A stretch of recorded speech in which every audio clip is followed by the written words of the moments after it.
Welcome back. So today we are going to take a quick look at the Meze Audio Lyric 2. So this is the second generation of Lyric. I never heard the first one, but this one has some important changes, and I think one of them is kind of right there, right in front of you, the magnetic pads. And I'm not sure if the original one had QWRM or it had a variant of it. It was something, I think it was something similar, but not quite the same.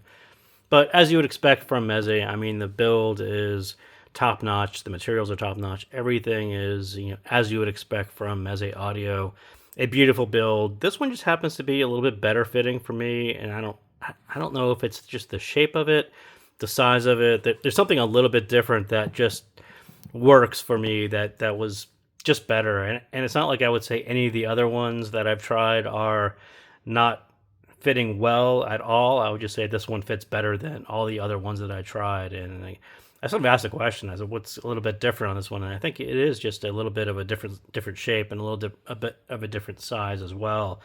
So what is this one? This one, again, is another closed back featuring Renaro's ISO Dynamic Hybrid Array MZ4 ISO Planar driver, which you can not quite see in there because of the QWRM plate is kind of in front of it. But there is another dual region planar, kind of similar to the other previous Renaro ISO planars.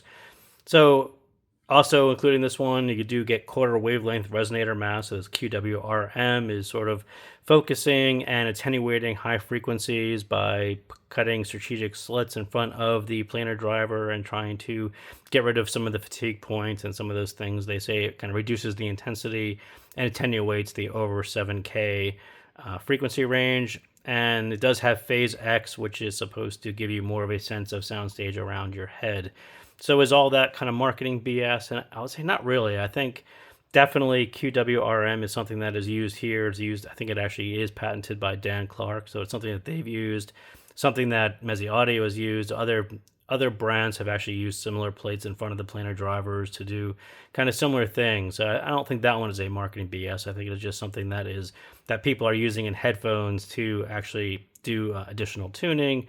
And phase X, that one's kind of more of a maybe, but I do think that the stage on this one is actually a little bit different than previous Meze Audio sets, and it actually is done quite well. So I don't think that one's kind of marketing BS either. So again, the fit and the build on this one, again, it's another Meze high quality build. I just love the fit more than the others, and again, I said it's either a smaller size or the shape. There is something a little bit different to it, and I forgot to show the cable. Again, this one has a crazy high quality copper style cable. It is beautiful to look at. Feels really nice, and it's not overly heavy. It's just a super nice cable. I think this one is, I think you could actually buy that one separately on our website. It's a little bit more expensive, but it's, yeah, it is a very nice cable. You do get a case for this one as well, which I don't have here. So the sound, I'll say not like the Elites. It's not really neutral like that one, but a slightly heavier bass as Meze is known for, and then the slightly attenuated upper range. And it does have quite a thumping bass, but for those of you familiar with Meze Audio house sound, this more lower centric style sound is kind of what they tend to do. I think the Elites are a little bit of an outlier compared to their other sets, and this one and Lyric is much more along with kind of what their house sound is. It's definitely that heavier bass style that Meze is known for. And then when you get into pairing on this one, and I think this is super important on the Lyric, and it's probably super important on their other headsets as well. For my preferences, I like a brighter style tube paired with this one. And as soon as I actually reviewed the PS Vane Horizon tubes, and I sort of called them out, and I said, well, they do a great job at adding a little bit of upper end to headphones or IEMs that could use a little bit of upper end. Exactly what the Lyric 2. And as soon as I heard that tube, I'm like, I know this is going to pair really well with a pair of Meze Audio something.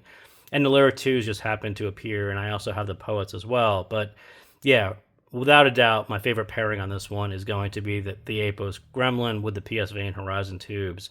It's a beautiful combination that fits my preferences like almost 100%. I also got a topping L70, and I think what's noticeable about the topping L70 is how hard the bass hits on that one. It just hits with real authority, probably even more so on the Lyric 2 than the Elise. And again, I think the tuning is just a little bit different. I think this one is a little bit more lower centric.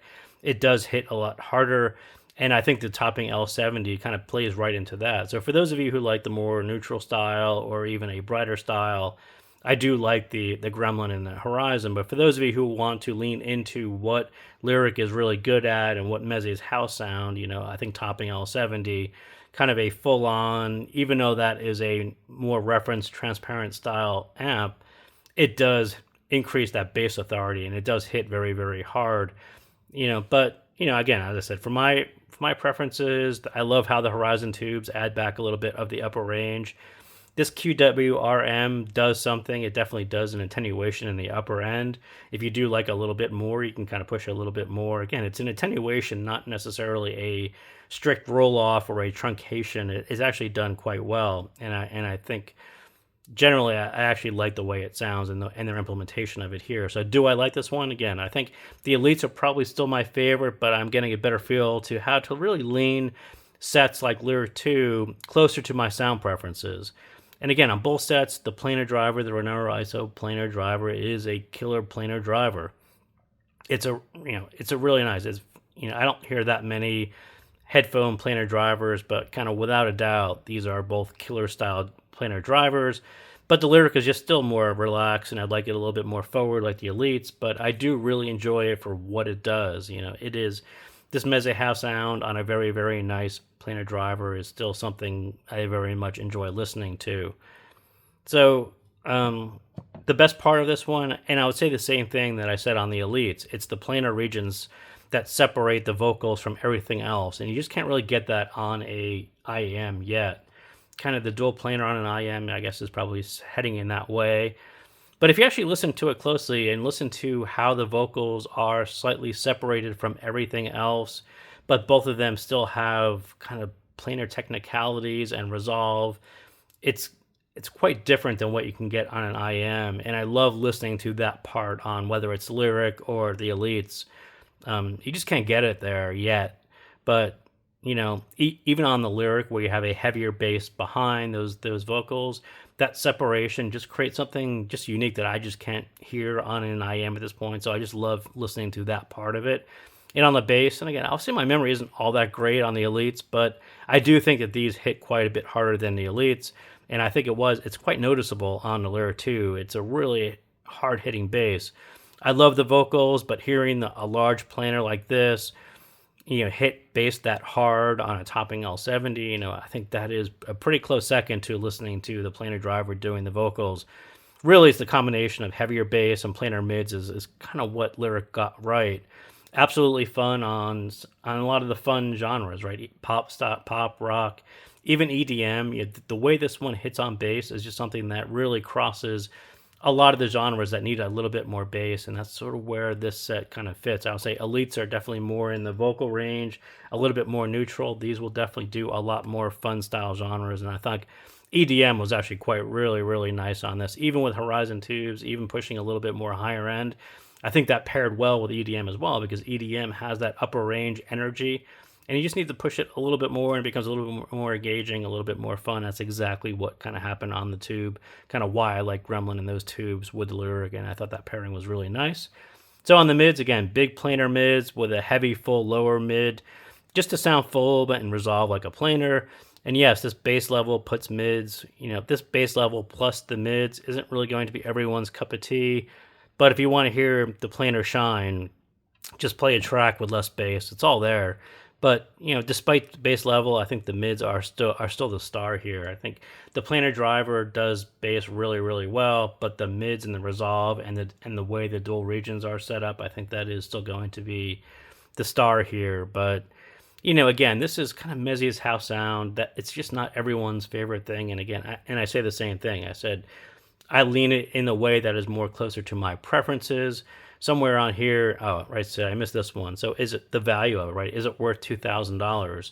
And I happen to see it, quite a few Lyric 2s go on sale on the used market, and I sort of understand why. It's a little bit not obvious how to pair this to your preferences. I think Meze's house sound is one thing. If that's not your house sound, how do you really kind of lean it without doing EQ? How do you pair it with an amp that maybe is more aligned to your preferences? And I think people just buy it, try it, and say, well, this isn't quite what I wanted, and then put it up for sale used. So Is it worth $2,000? Obviously it has a lot of really high end features and build and all that stuff, and sure they can charge $2,000, but do look for them on the used market. I think again, I don't think people are necessarily spending as much time as they have, or any desire to really try to pair an amp or some kind of combination of fit amp and source to get this one to really work for them. So they just try it and say, "Oh, that's beautiful," but I'll pass this on to someone who may be more aligned to their preferences. So back to the treble again. Meze never doesn't go hard on treble levels. No different here.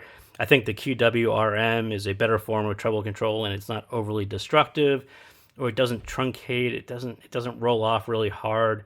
I think attenuation is the actual perfect word of giving you a sense of upper end without it becoming fatiguing, but doing a really nice gentle roll off. That's kind of what it does, and I think it actually does it quite well. And I think the point is again what I said, to attenuate but not to truncate. And then on the stage, again, I think this one's a little bit different than the Elites. The Elites have a pretty big stage too.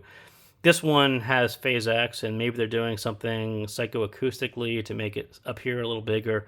Whatever they did, I will say it actually works. And I'll say, does Phase X actually work? I'm not really sure if that's what it is, but I do love the stage on Lyric 2 on tubes. Again, it is a very immersive style stage, and it was done really well. And it's kind of hard to point your finger at it's Phase X or it's something else that they did, but whatever they did, it actually works on Lyric 2, and very, very much an enjoyable set to just listen to and hear the sounds around you and really enjoy what Lyric is good at. So thank you guys again for tuning in, and I will see you next time.